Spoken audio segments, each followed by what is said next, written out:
Bom dia, eu sou Franklin e bem-vindo ao meu YouTube channel.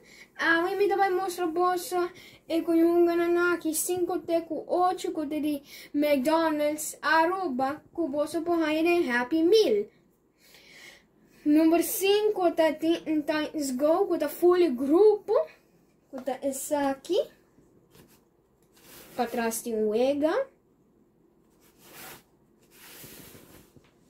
Número 6 tá Beast Boy.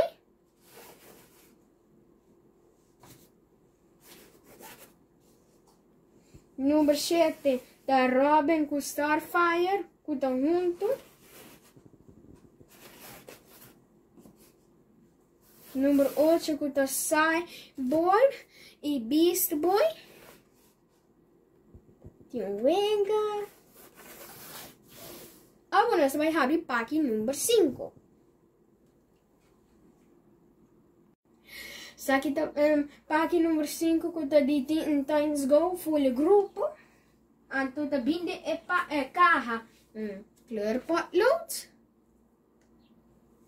e sticker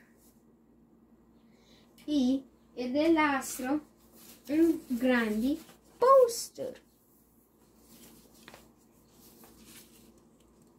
Agora você vai para o pack número 6. E isso aqui da pack número 6 que tá Beast Boy, que tá bota raia de pack clear potload.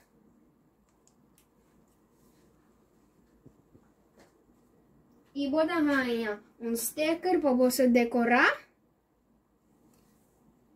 E também com grande papel para você pintar a funda. Agora você vai para o pack número 7. Isso aqui da pack número 7, que tem Robin e Starfire, que também é carro sticker, para Vega para trás de carro. Aí tem clear potload e blachi grande, que você pode pintar e põe stickers. Essa aqui tá pack número 8 com o Cyborg com Beast Boy. Dentro carro também com grande blachi. Cabrito. E também com potload. E stickers para você poder decorar o blachi.